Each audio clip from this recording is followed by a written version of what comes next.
Então, tudo certo, né? Expliquei na aula anterior, né, sobre o porquê desse volume de dados, do porquê clusterizar, né? E à medida que nós formos avançando com a disciplina, isso aqui vai ficar mais claro para vocês. Então, qual que foi a origem, então, de como resolver esse problema aqui, ó, onde eu tenho um grande aumento no volume de dados, mas a minha velocidade do disco, né, uma limitação física aqui, continua se mantendo quase que estável, teve uma melhorinha muito pouca. Existe um algoritmo ainda na academia, lá na ciência da computação, que a gente conhece ele como MapReduce. Esse MapReduce, ele ajuda demais quando a gente está estudando uma disciplina de paralelização, de multithreads, uma disciplina relacionada a eu poder pegar o meu processamento e jogar em vários núcleos.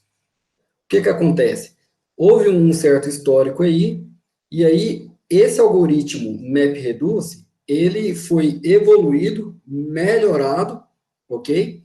E aí criaram-se, então, uma ferramenta dentro de uma fundação chamada Fundação Apache, e aí essa Fundação Apache começou a despontar aí dentro da comunidade como uma solução inicial, pelo menos, para o Big Data. E tudo foi evoluído a partir desse cara chamado Hadoop.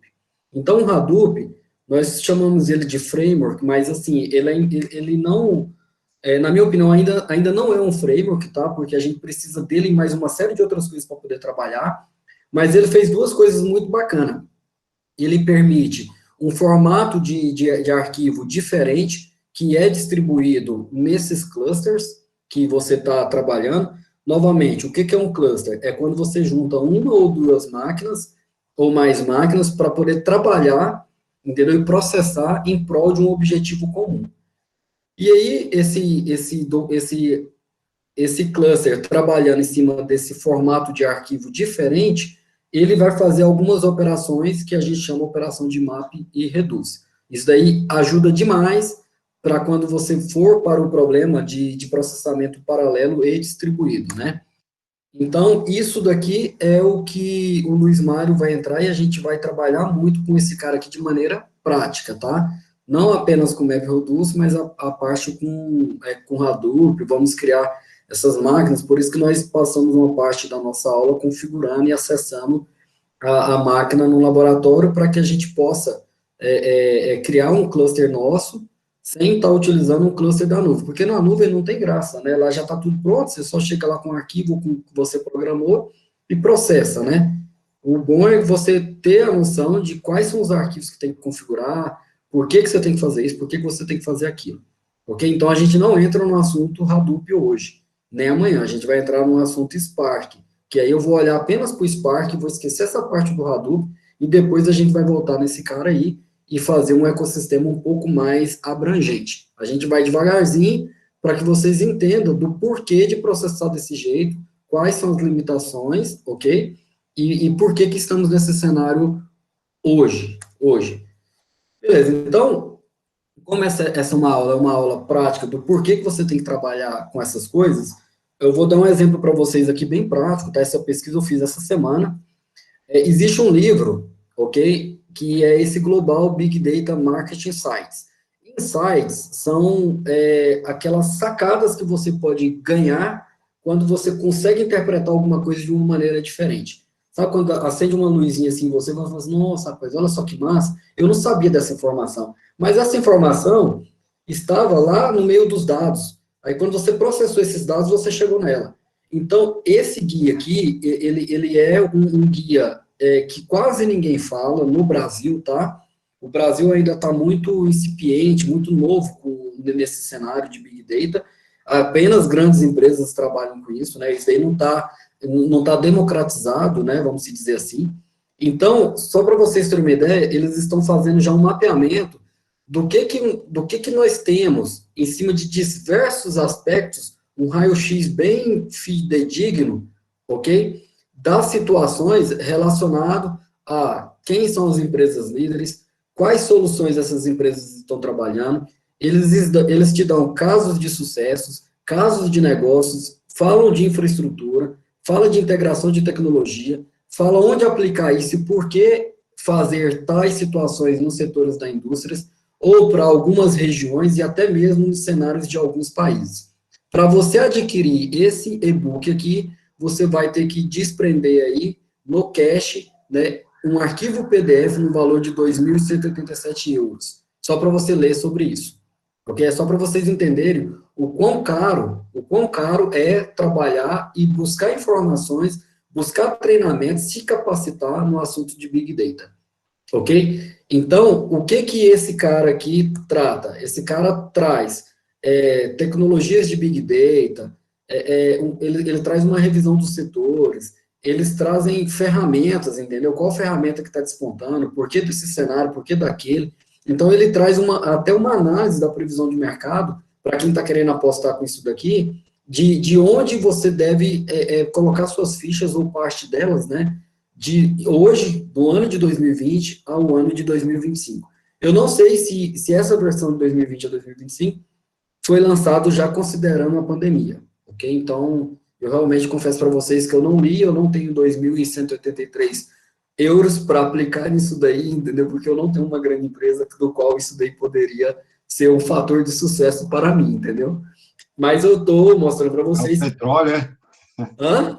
É o petróleo que o pessoal fala, né? Então, assim, eu estou mostrando isso para vocês porque o Big Data, ele é um assunto discutido largamente fora, entendeu? E está começando de 2013 para cá aqui no Brasil. Na verdade, 2014, 2015. Essa é a realidade, né? Então, para vocês terem uma ideia, pós-graduação nesse assunto só veio surgir o ano retrasado, se eu não me engano. Então, isso daí, esse tipo de coisa gera esse tipo de conteúdo aqui, ó.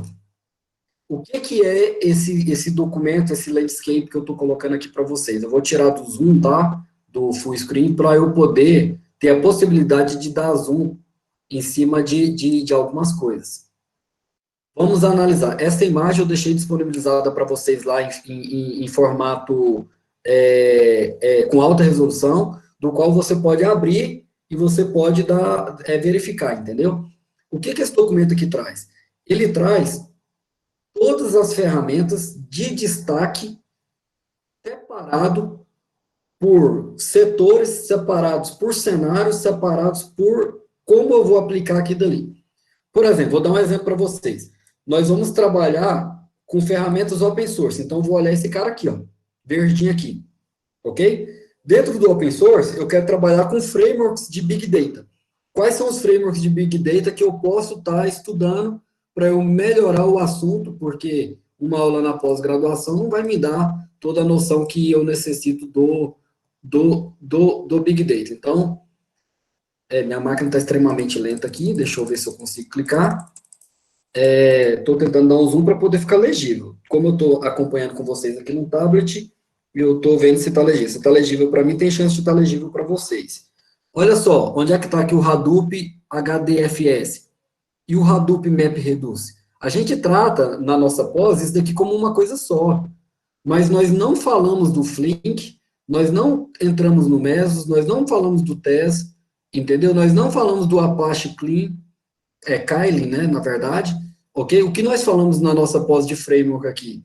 O Hadoop, falamos do Yarn, que é o cara que faz a parte de distribuição para a gente, né, com master, slaves, etc., e falamos do ecossistema dentro do Spark, ok? Nós falamos desse cenário aqui, ó. A gente não dá tempo de falar desses outros caras.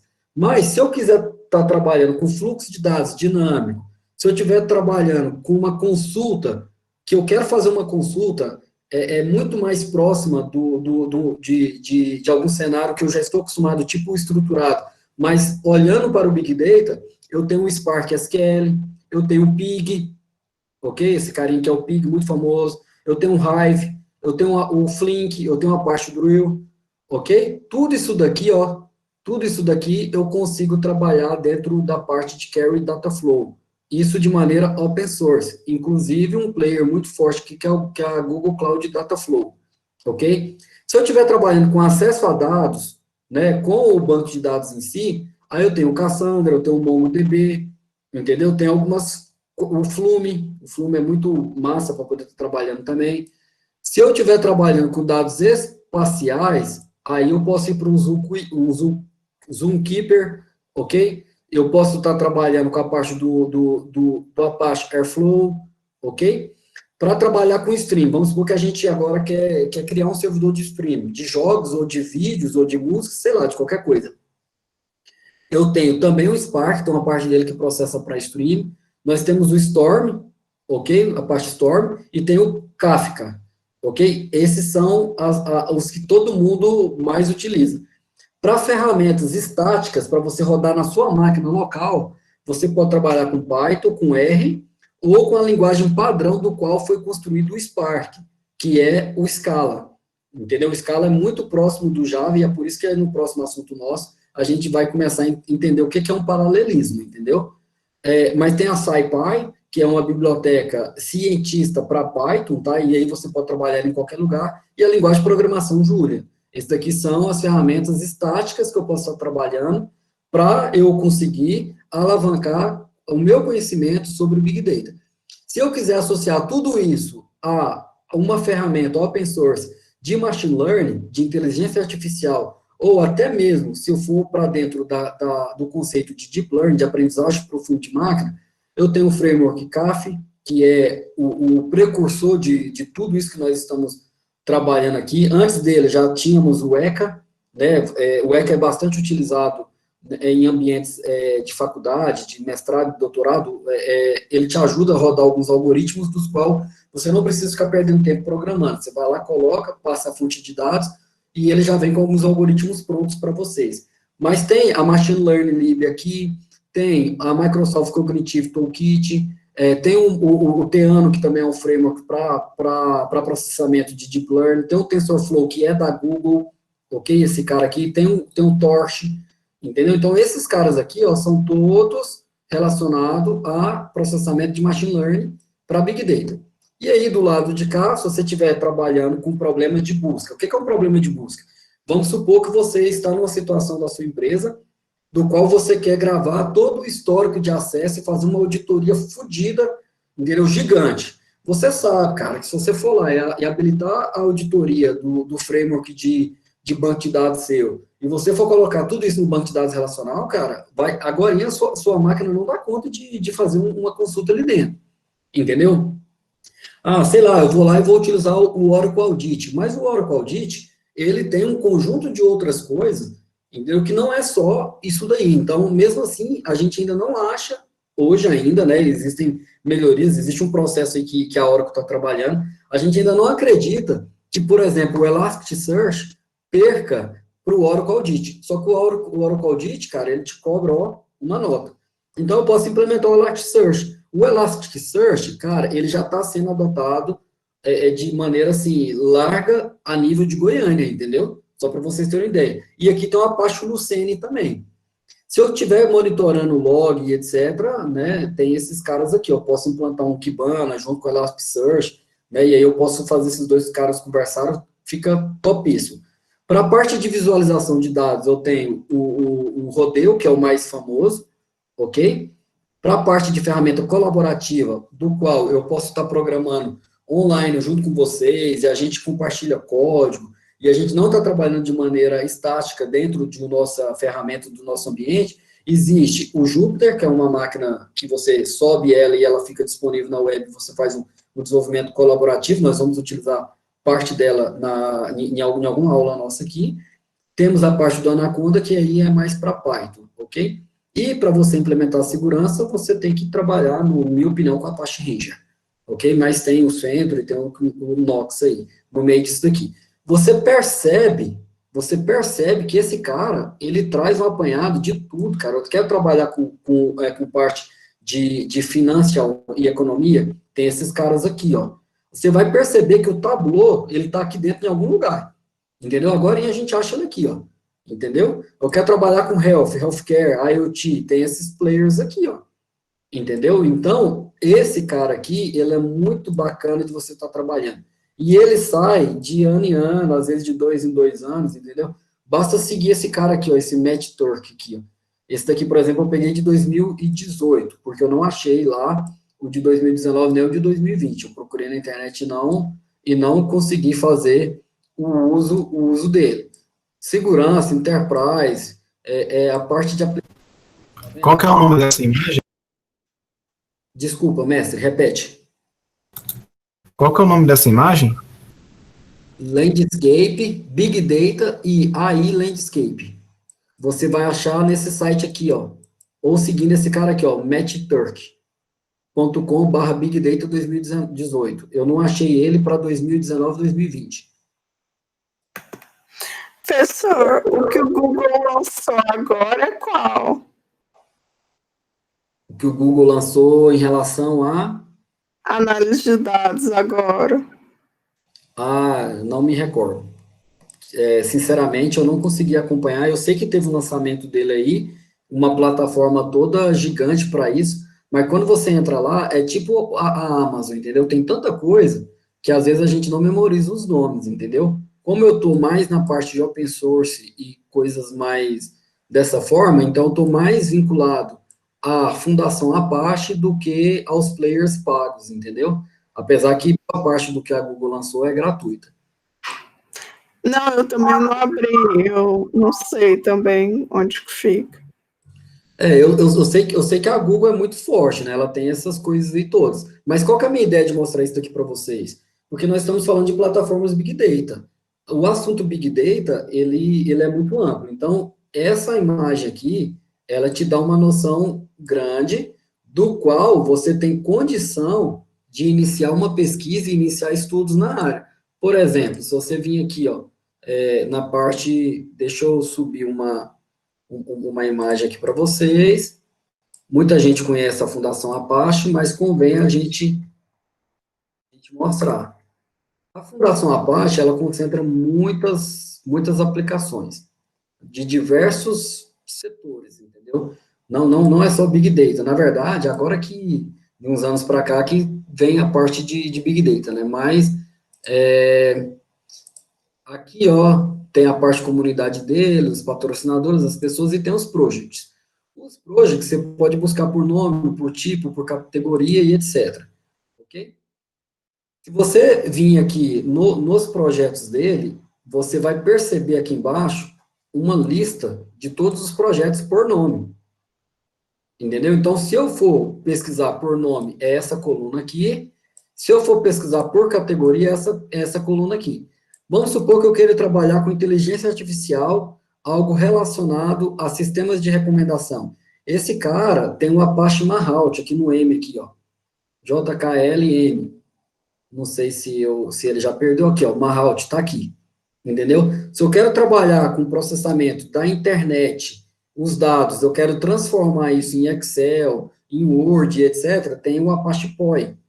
Entendeu? Então, tem uma série de situações aqui. Agora, se eu quiser saber, cara, todo o arcabouço tecnológico de Big Data do Apache, eu clico aqui do lado, parte de Big Data. Entendeu? E eles vão carregar. Gente, isso daqui é a quantidade de projetos que ele tem, ok? Para trabalhar com Big Data. Olha o CoachDB aqui. Entendeu? Se você procurar aqui, você vai achar o Hive aqui, que é a parte de base. Parte Hive. Tá vendo aqui? Você quer trabalhar com processamento de dados tipo de documento, de JET, tem o Jackrabbit aqui, ó, uma API. Então, assim, tem muita coisa aqui. Então, só para banco de dados, ele traz para você 25 situações. Só que não são necessariamente concorrentes. O Hive é para uma coisa e o Zookeeper é para outra. E o Pig é para outra. Entendeu? Então, a gente tem essa situação aqui de poder computacional para poder implantar isso daqui. E eu vou falar um negócio para vocês. Trabalhar com esse cenário aqui, você vai lá e embute isso daí num ambiente de gestão bacana de TI, numa infraestrutura de microserviço, dentro de uma integração contínua CI, CD, cara, o trem fica assim, ó, muito massa, cara. Isso daqui. Por isso que eu fiz questão de colocar esses tipos de coisas aqui. Eu quero trabalhar com Databricks. Databricks é um processamento de streaming em memória. Tá aqui, ó, Databricks. Vai ter um exemplo nosso, se der tempo da gente chegar. Na turma passada não deu tempo no presencial. talvez agora no remoto a gente consiga chegar, que a gente faz o uso do Databricks para poder pegar uma base de dados dele lá e fazer algumas brincadeiras com ela, tá aqui, ó, entendeu? Mas se você for lá e digitar Apache, não precisa nem ser Apache, né, desculpa, você pode ir lá e colocar Spark, Microsoft IA exemplos, vai ter um link lá da Microsoft te ensinando como fazer alguma coisa, entendeu? Então, essa é a ideia nossa de eu poder estar apresentando para vocês aqui a parte desse ferramental aqui, ok? Depois vocês dão uma olhadinha aqui. E aí, dentro dessa ferramental, tem um cara lá chamado Tableau. O Tableau, ele é uma empresa muito forte em Big Data, começou cedo, e é ela que dita algumas tendências, tá? E aí, esse cenário, eu pesquisei lá 10 principais tendências do Big Data. E eu coloquei do Tableau aqui, tá? Eu citei que é a referência que eu estou utilizando, que é o Tableau, e eu também coloquei lá no material de vocês o PDF do qual eu baixei. Aí você tem que fazer um cadastro e tal, não sei o que, baixei o PDF. E aí no PDF você pode clicar nos links, que aqui vai estar de azulzinho. Aí ele te mostra de onde é que ele está tirando aquelas informações. E aí eu gostaria de passar com vocês aqui sobre essas tendências. Por quê? Para vocês entenderem onde você pode aplicar aquele cenário de ferramentas. Ok?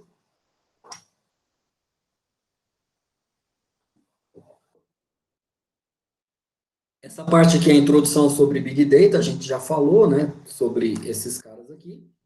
Beleza, então, o que está acontecendo? Está surgindo mais opções além do Hadoop. Okay? O Hadoop ele foi o primeiro, e aí depois dele, você percebeu uma limitação, por isso que surgiu o Spark, ok? Aí o Spark absorveu basicamente o Hadoop, certo? Aí como o Spark absorveu o Hadoop, acontecem situações do Hadoop que ele não consegue escalar mais e ele não consegue trabalhar dinamicamente com uma velocidade de atualização de base de dados. Você percebe algumas ineficiências. Então, é muito difícil você ter um SQL muito interativo e muito dinâmico dentro do Hadoop. Então, começou a surgir ferramentas, tá? Fora do Hadoop, para poder dar um dinamismo nessa atualização dinâmica dos dados e nesse consumo e nessa consulta desses bancos de dados, ok? Uma alternativa open source desse cara é o Apache Drill. O Apache Drill, ele faz esse tipo de coisa, entendeu? Mas não necessariamente é só ele, né? Tem o Phoenix, tem o Presto, tem o Hive, tem o Apache Impala. Mas existem ferramentas pagas, né, que conseguem também fazer isso. E aí eles começaram a criar outros conceitos, pessoal. É isso que eu estou tentando passar para vocês. Esse conceito de data warehouse, entendeu? Esse conceito de banco de dados local, ele vai deixar de existir em alguns anos. Então, o próprio banco de dados Oracle, o próprio banco de dados da Microsoft, já tem dentro dele a capacidade de processar Big Data, que são essas outras informações que não sejam estruturadas, entendeu? Então, essas empresas, elas começaram, a parte do processamento dela, também fazer em memória, que é a grande sacada aí de Oracle, a grande sacada aí da Microsoft. Como eles já estão enraizadas na maioria das grandes corporações, porque você precisa ter um contrato que te garanta uma série de situações dentro de uma empresa muito grande, então fica mais fácil eles venderem essas soluções lá dentro. Inclusive, as melhores ferramentas para geoprocessamento, de maneira dinâmica, ela é uma ferramenta proprietária, e é da Oracle, entendeu? O que dá para fazer com aquilo ali, vocês não têm noção. Então, ferramentas proprietárias como a Exasol e a MainSQL, eles são de armazenamentos baseados no Hadoop, mas com uma melhoria, entendeu, dessas possibilidades de consulta serem mais rápidas e desses dados serem atualizados de maneiras mais dinâmicas. É uma pergunta que quase nunca surge nas minhas aulas de Apache de Hadoop, né, de Spark, é o seguinte: tá bom, mudou a minha base de dados, e agora, o que eu faço? Sabe qual vai ser a minha resposta? Cara, você tem que ir aqui e criar um banco de dados RDD de novo. Entendeu? Então, a atualização de base de dados dentro do Hadoop, ela é uma atualização precária, na minha opinião, ok? Do qual você, programador, tem que ficar toda hora buscando esse dataset. E aí eles criaram esse dataset com o nome de Data Warehouse 7. Esse Data Warehouse 7, ele é essa atualização desse banco de dados, contudo, com esse dinamismo de poder essa base de dados estar sempre atualizada, entendeu? Então, assim, para quem, eu sei que vocês ainda não tiveram a aula de ferramentas de ETL, de extração, tratamento e carga, e de BI, mas lá vocês vão ver e vão se falar de Data Warehouse, entendeu? Data Warehouse é um conjunto maior de dados, né, mas de maneira estruturada, do qual você pode criar ali algumas interfaces, alguns filtros, e transformar várias tabelas em poucas tabelas que a gente chama de tabela fato, tabela objetivo, tabela que pode te dar mais informações, você consulta depois nessas tabelinhas menores, para poder não ter que ficar fazendo esse processamento grande. E aí, no Data Warehouse, de tempo em tempo, você faz o reprocessamento desse volume de dados grande e transforma ele em tabelas menores. E aí, a sua aplicação consome dessa tabela menor. É basicamente o que esses outros caras estão fazendo, entendeu? Eles conseguem pegar essa base de dados, deixar elas sempre pré-processadas, ok? E o que é importante disso daqui fica numas tabelas, né, entre aspas, né, mais acessíveis. Então, esse cara aqui é o cenário que nós temos aí do Big Data mais ágil e mais acessível. Lembre-se, o ágil é porque eu tenho que ter a possibilidade de atualizar essas cargas mais rápidas, porque, olha só, se eu tenho um dispositivo de IoT que está toda hora mandando informação, daqui 3 dias, essa informação que eu tenho hoje, ela pode estar obsoleta. Então, essas informações obsoletas para processamento em tempo real, para oferecer serviços na nuvem, para oferecer serviços dentro de um Instagram, para oferecer uma propaganda dentro de Facebook, para poder te recomendar um filme de Netflix, 3 dias de dados sem estar reprocessado, cara, é muito grande. É uma lacuna muito grande. Se eu for falar de fintechs, aí sim fica pior o cenário. Então, esse ágil é isso. E o acessível é eu poder fazer essas consultas com mecanismos de SQLs, entendeu? Que possam utilizar de ferramenta de transformações de dados, mas que sejam mais rápidos, né? A gente chama isso aí de aceleradores de consultas. Tranquilo? Beleza. O próximo cenário que está acontecendo é que o Big Data não está limitado apenas ao Hadoop.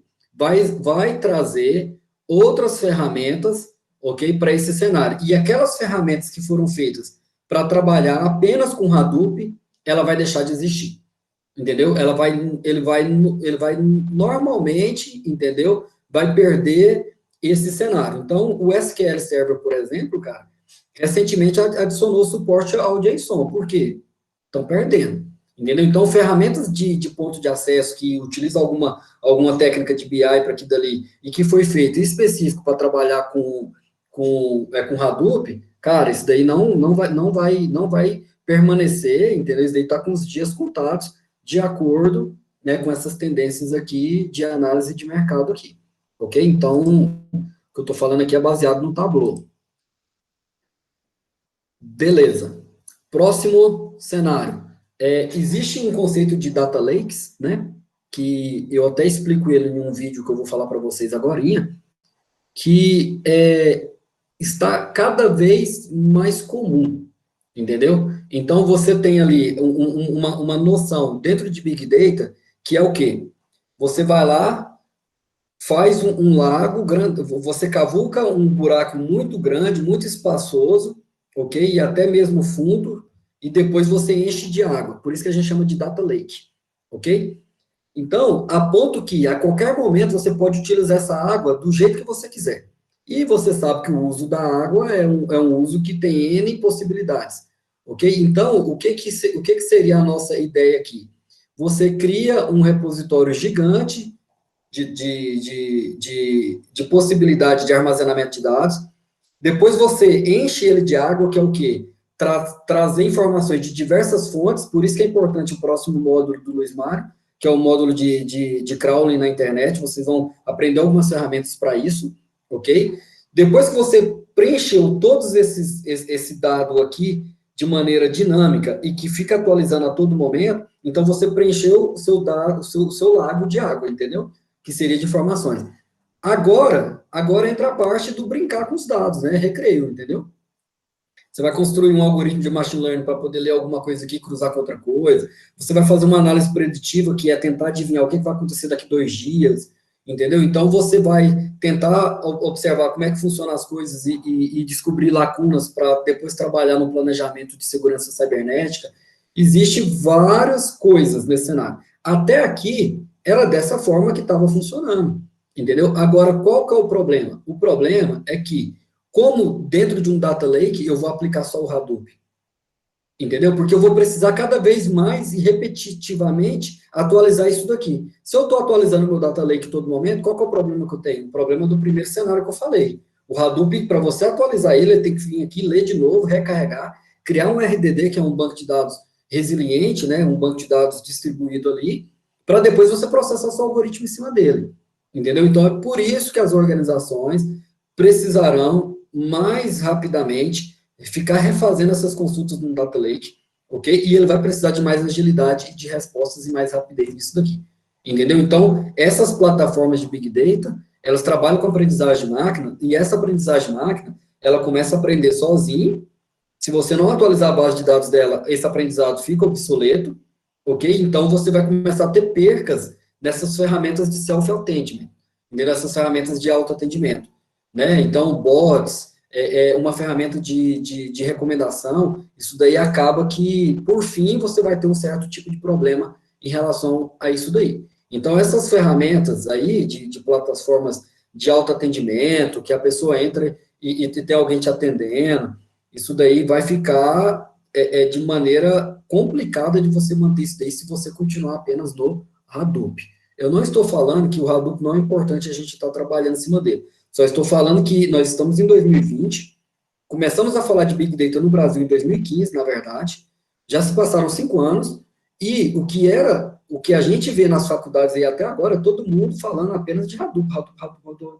Mas existem outras coisas, entendeu? E vamos abrir o olho, porque essas outras coisas são o que vai vir. Por isso que a gente mudou o nosso cenário e estamos aplicando Spark, uma parte dele, dentro do nosso cenário educacional aqui. A gente não vai ficar preso ao Hadoop. Beleza, então, nós vamos... existe uma noção de que o Hadoop ele não é mais uma plataforma de processamento, né, de logs. A gente precisa transformar ele numa situação que ele tem múltiplos objetivos e que ele tem que ter a capacidade, entendeu? Que ele tem que ter a capacidade de trabalhar com essas coisas de maneiras mais dinâmicas. E essas empresas vão começar a responder por 2 coisas que estão mudando. Primeiro, aqueles 5 vezes que a gente tanto fala do Big Data, eles vão reduzir para 3 vezes, ok? 2 vezes daquele que é a parte de volume, ele vai deixar de ser algo tão importante dentro do Big Data. Vocês vão perceber isso daí à medida que a gente for avançando também. Então, há uma necessidade de flexibilização dessa tecnologia, dessa infraestrutura, dessa arquitetura, deste framework que é ecossistema Hadoop. Ok? A gente tem que passar a entender outros ecossistemas que estão vindo aí para poder substituir ou até mesmo melhorar o que nós já temos. Falando nisso... Sim, mestre. O Docker também, ele se enquadra nisso aí? O Docker, ele veio, cara, para arrebentar com o conceito de virtualização, para arrebentar com o conceito de ficar reinstalando, instalando máquinas e etc., para diminuir a parte de manutenibilidade, né, de custo com infraestrutura de TI, ok? Mas o Docker, ele é uma das ferramentas que pode te apoiar dentro de um contexto de diversas amplitudes, não necessariamente só no Big Data.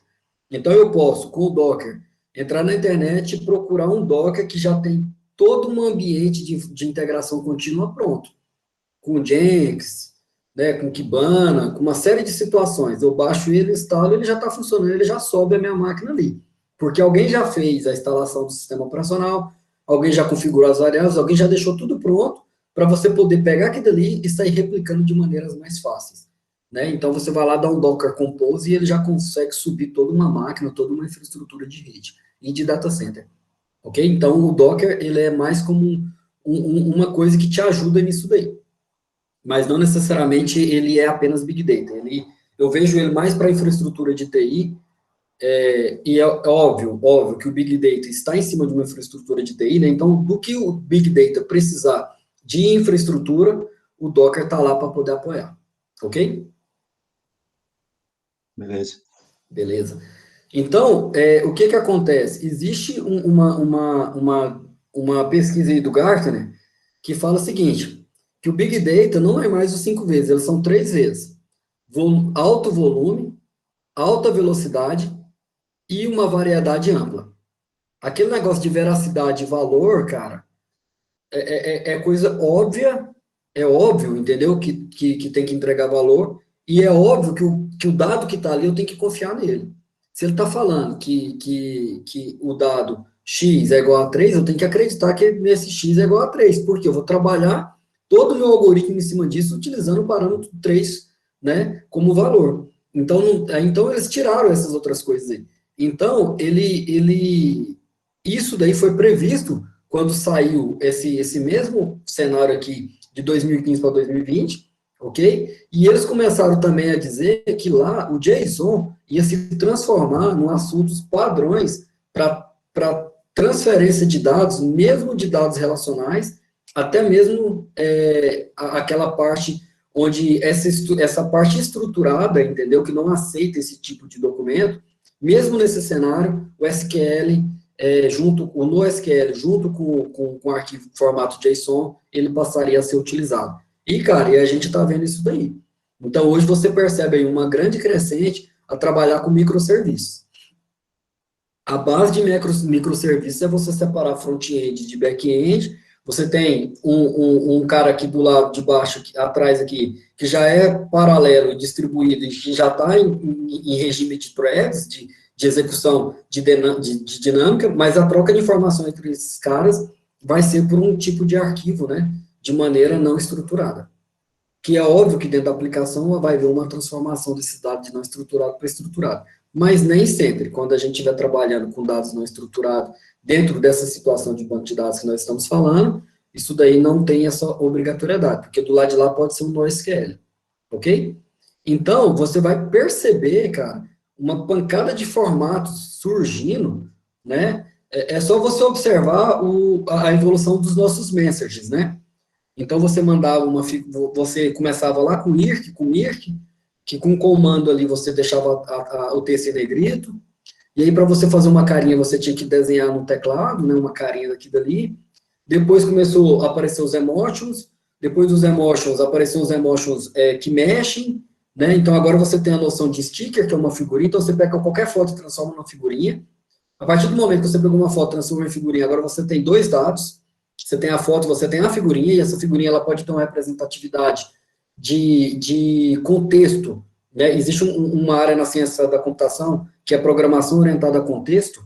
Esse contexto aqui, entendeu? Esse tipo de trabalho aqui é diferente da figurinha do que de uma imagem, por exemplo, entendeu? Isso aqui representa algo muito mais próximo, muito mais palpável. Às vezes você consegue conversar com alguém sem falar nada, mandando só a figurinha, ok? Às vezes não, é o que mais acontece.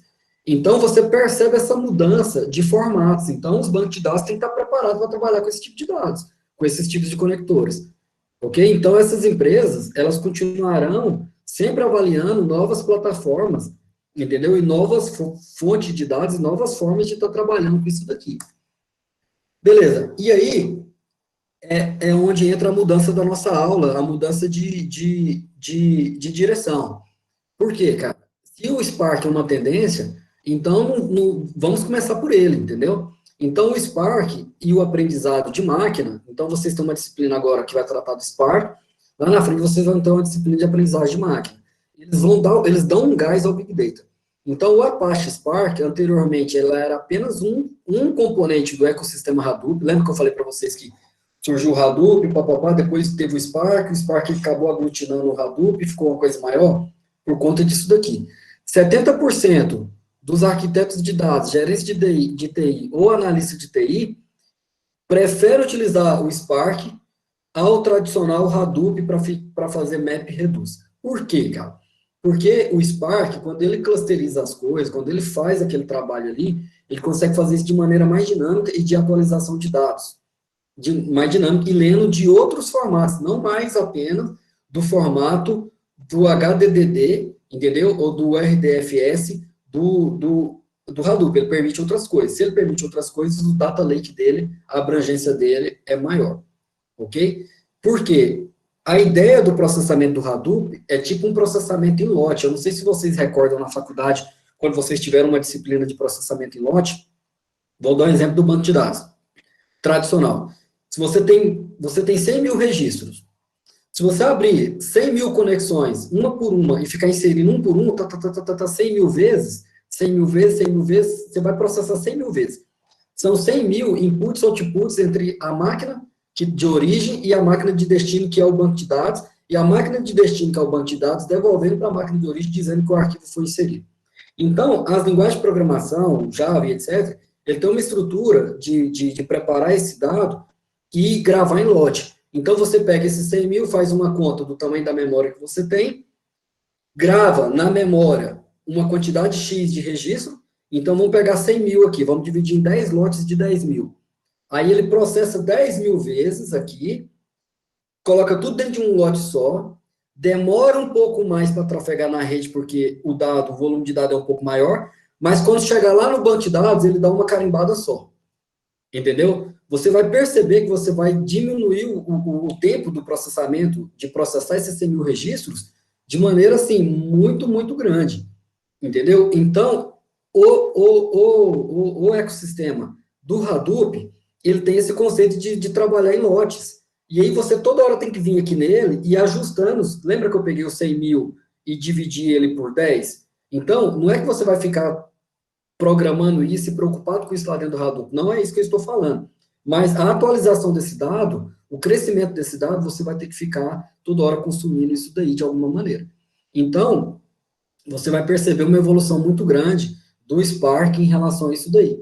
E aí o Spark ainda adotou, né, algumas bibliotecas de machine learning, cara, isso daí já bombou na Azure, já bombou na AWS, já bombou na Google, né? Então, você percebe uma aproximação muito grande de dado e processamento de dado. Quando você enxerga essa aproximação de dado, né, com processamento de dado e coloca um quesito de inteligência aqui dentro, aí você tem um ecossistema de machine learning completo, ok? Essa seria a nossa ideia. E essas máquinas vão aprender em cima dessas massas de dados.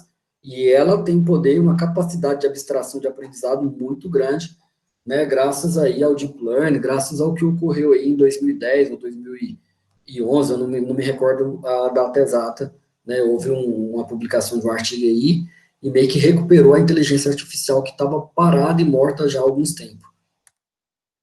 Beleza. Há uma convergência para a internet das coisas, obviamente, né? A gente sabe que o IoT está espalhado em tudo quanto é lugar.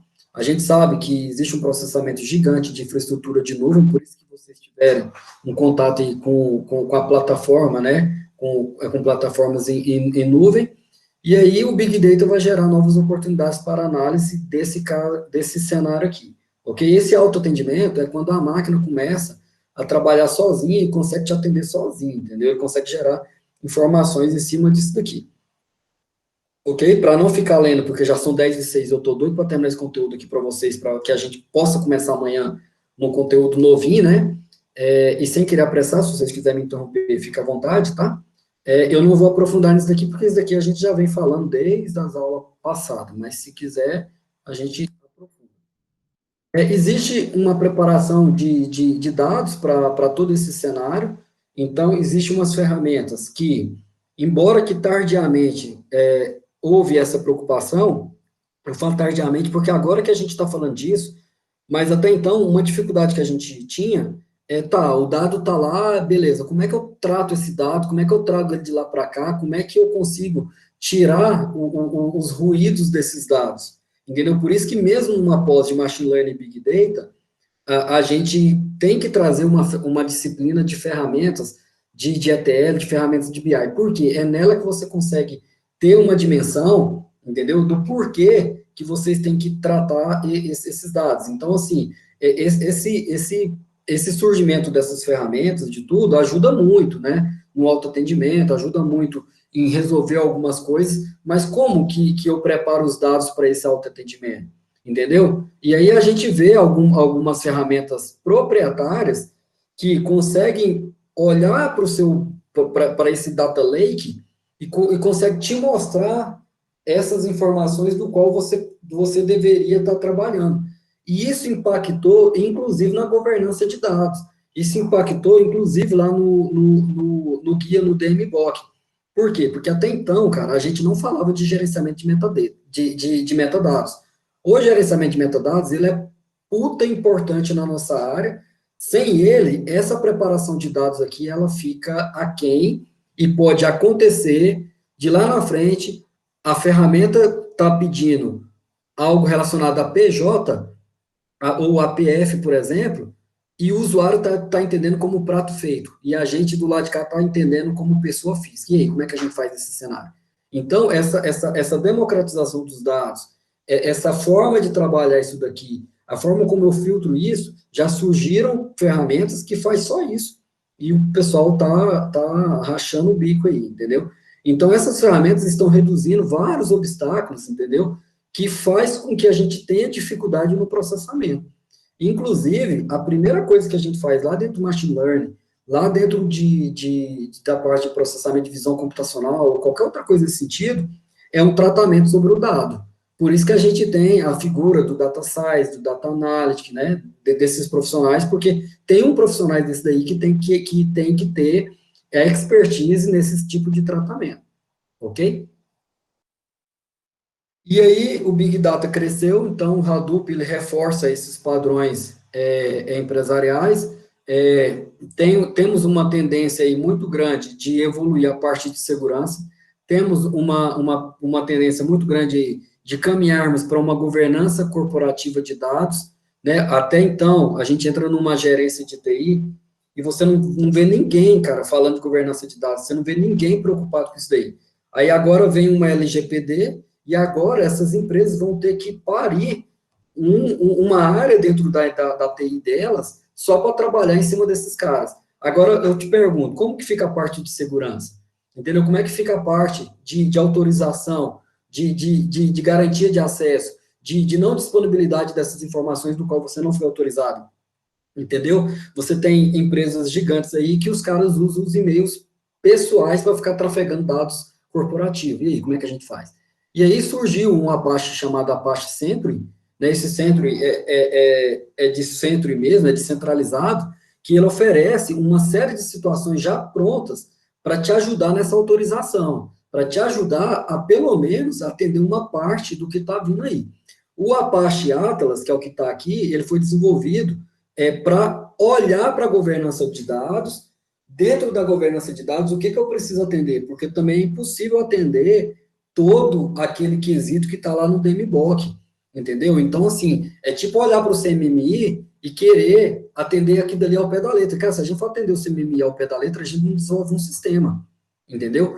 E o Apache Ranger, que esse eu estou tendo mais contato, ele consegue gerenciar toda essa parte de segurança centralizado em cima de qualquer infraestrutura, não necessariamente em cima do Hadoop, ok? Esses dados, eles estão numa plataforma de dados atualmente, né, de database relacional, entendeu? E aí a gente vai ter que agora transformar esses recursos nessas tecnologias de Big Data, eliminando esses gargalos que tem sempre vai ter uma conversa, como é que eu vou converter esse dado estruturado num banco de dados não estruturado para eu poder ir para essa nova tendência. Aquele negócio de 4 anos atrás, de que eu não posso fazer uma aplicação conectada no meu MongoDB porque tem problema disso, problema daquilo, isso daí já está deixando de existir, entendeu?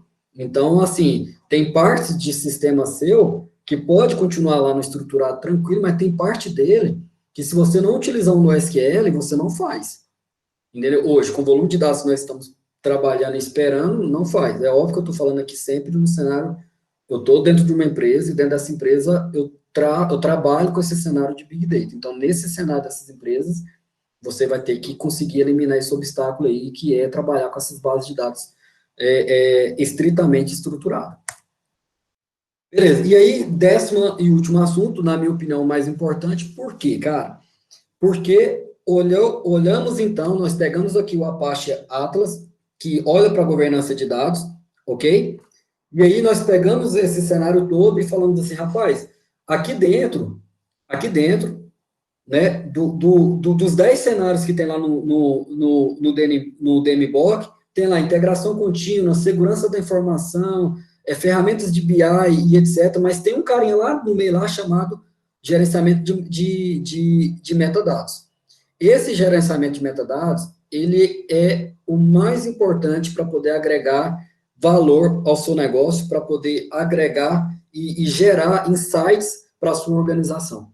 Então, um catálogo bem estruturado de metadados, eu posso relacionar, tá? Não necessariamente é isso, ok? Eu posso relacionar um catálogo de metadados como se fosse o dicionário de dados. Eu pego um banco de dados, nunca vi esse banco de dados, mas se ele tiver uma documentação, se esse banco de dados tiver uma documentação, lá dentro existe um dicionário de dados, dentro lá da engenharia de software diz lá como tem que se fazer um dicionário de dados. Você abre esse dicionário de dados e lá tem uma descrição de cada campo, o que cada campo faz. Então, basta que todos os meus programadores tenham noção desse dicionário de dados, então todo mundo vai saber conhecer essa estrutura de dados. Se chegar mais uma pessoa ou sair outra, a gente não fica refém desses profissionais e a outra pessoa tem uma curva de aprendizagem mais rápida. Por quê? Porque o banco de dados, nesse exemplo que eu estou dando estruturado, ele é democrático. Está todo mundo sabendo o que está acontecendo. Agora, você imagina você ter essa situação que eu acabei de falar, no negócio do cliente, onde você tem um atendente de call center ligando para alguém para poder oferecer um serviço, do qual ela tem que preencher uma série de documentos, do qual ela tem que preencher uma série de telas. Existem vários outros departamentos que também entram em contato com o cliente para poder fazer outras coisas. A conversa entre essas pessoas, a forma de trabalhar, a forma de abreviar as coisas tem que ser a mesma, tem que ser unida. É isso que a gente chama de gerenciamento de metadados.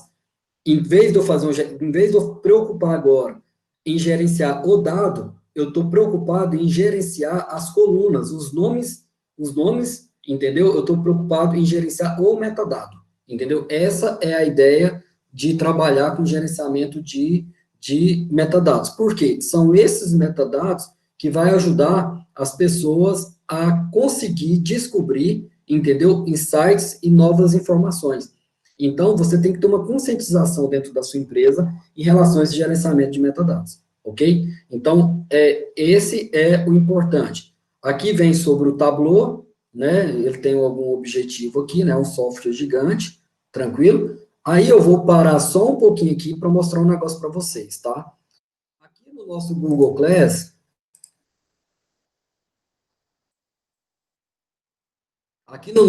Class, existe um material extra dentro da aula 01, tá? Ok? Que eu coloquei aqui um link para vocês. Que clicando, você clicando aqui, ele vai abrir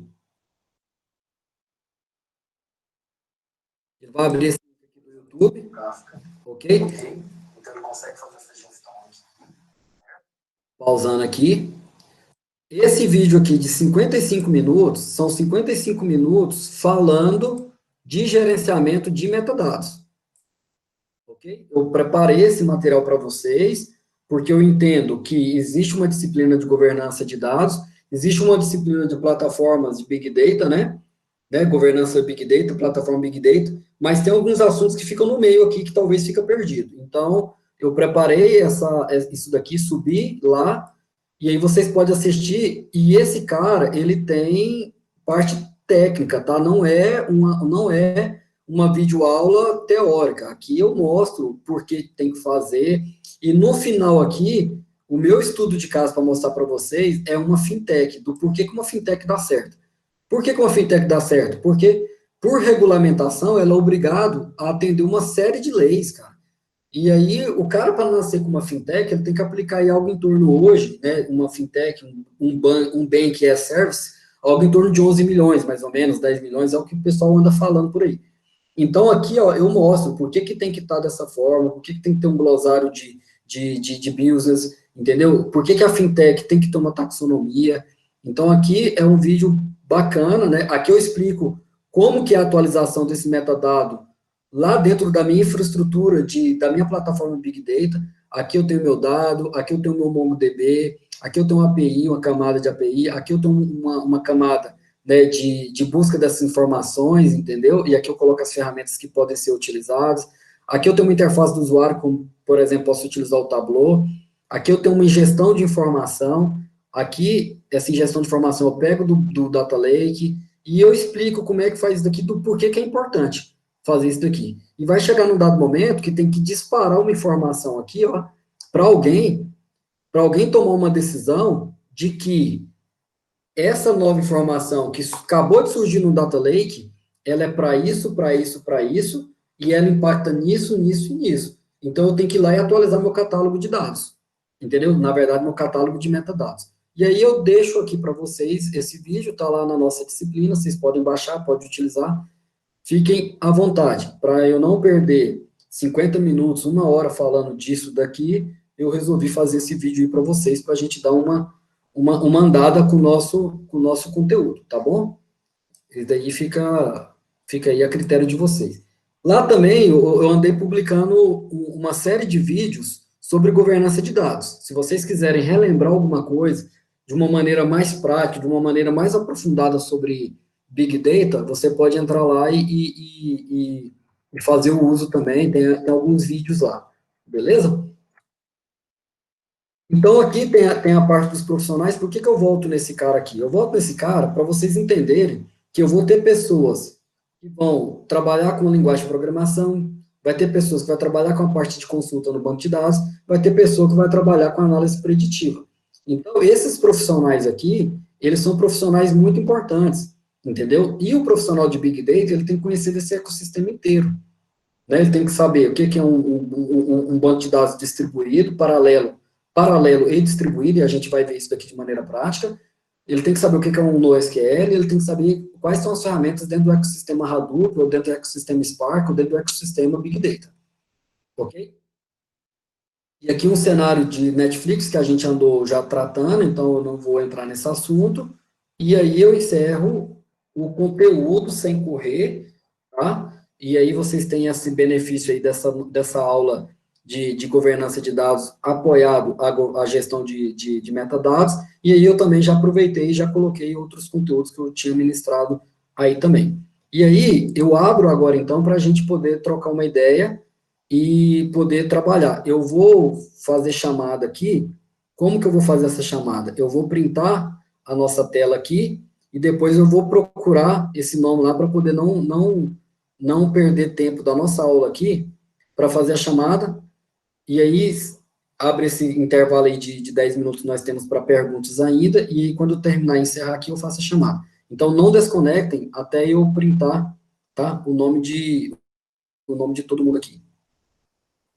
Então, pessoal, tá aberto aí a perguntas, tá? Vou, inclusive, deixar gravando, porque aí a gente pode estar trabalhando em cima desse aspecto.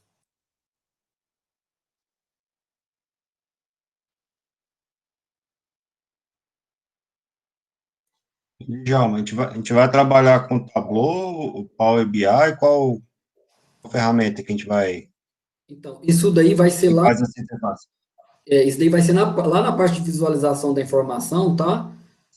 O professor Bruno, mas deve ser algo relacionado a alguma infraestrutura open source, tá? Eu acredito que é algo que está sendo utilizado no governo federal, que está muito massa lá a forma como eles estão trabalhando, mas eu ainda não sei exatamente qual que vai ser a ferramenta a ser adotada, porque toda hora dá uma mudada nisso daí, né? Você já trabalhou, né, no Tableau, no Power BI, qual E, que você acha melhor ali?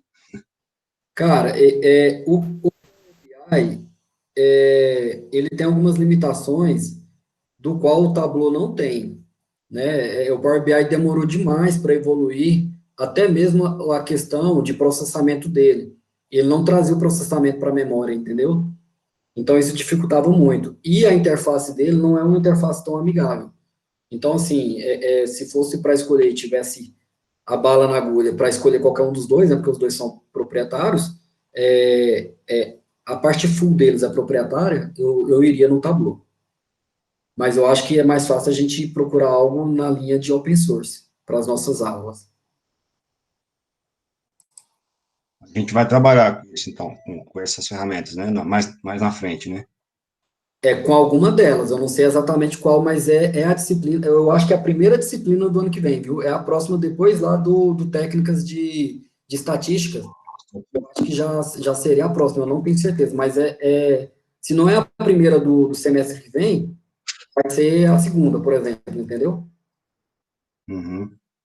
É porque ela que vai dar, assim, vai ser a ferramenta para dar esses insights, né? Para dar Sim, essa análise, né? ela que traz para você a visualização da informação, né? Uhum. Beleza. Pessoal, não saem daí, tá? Eu tô pintando aqui a nossa tela. Pelo que eu sei, só a menina, né, a Gabriele, que deve ter saído, eu não confirmei aqui ainda, mas como eu lembro dela, não tem problema, tá tranquilo. Sabe se tiver mais alguém que saiu, me notificar, tá, lá no grupo Machine Learning, e amanhã a gente atualiza essa parte aí da chamada, beleza? Pronto, terminei já de printar aqui.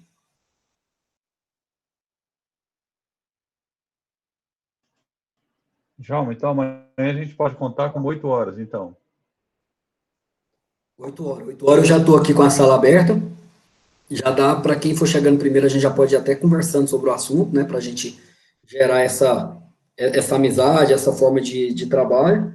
Vai haver um prazo aí de tolerância, mas sei lá, 8h15, 8h20 no máximo, a gente tem que estar começando, até porque eu acabo falando muito, né? Vai chegar uma hora que eu vou pedir para vocês fazerem algumas atividades, e aí eu não tenho noção de quanto tempo a gente vai gastar para fazer essa atividade no decorrer de uma videoconferência, ok?